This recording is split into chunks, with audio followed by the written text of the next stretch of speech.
Teka muna mga kapatid, magnilay muna tayo.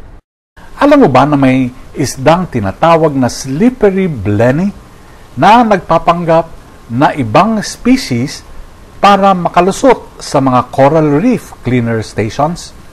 Kunyari ay tutulong, pero ang totoo, kinakagat lang niya ang ibang isda. Nakakatawa pero totoo, parang tao ring nagkukunwaring tapat pero sinisira ang tiwala ng iba. Sa Ebanghelyo ngayon, sinabi ni Jesus, huwag na tayong magsumpa pa para mapaniwala ang tao. Magsabi lang tayo ng totoo. Oo kung oo, hindi kung hindi.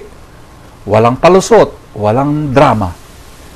Sabi naman ni San Pablo sa kanyang sulat sa mga taga-Korinto, tayo ay mga bagong nilalang kay Kristo, tagapamagitan ng Diyos sa mundo.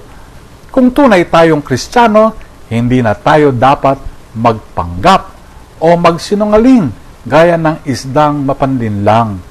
Sa kapistahan ng kalilis-nilisang puso ni Maria, ipinapaalala sa atin ang isang pusong payak, dalisay at tapat. Hindi siya gumagawa ng palabas. Tahimik lang siyang nagsasabing oo sa Diyos. At iyon ay nagbago ng kasaysayan. Kaya kapag tinutokso kang magsinungaling o magkunwari, alalahanin ang isdang sinungaling at piliin ang katotohanang taglay ng puso ni Maria. Pagnilayan po natin ito. Amen.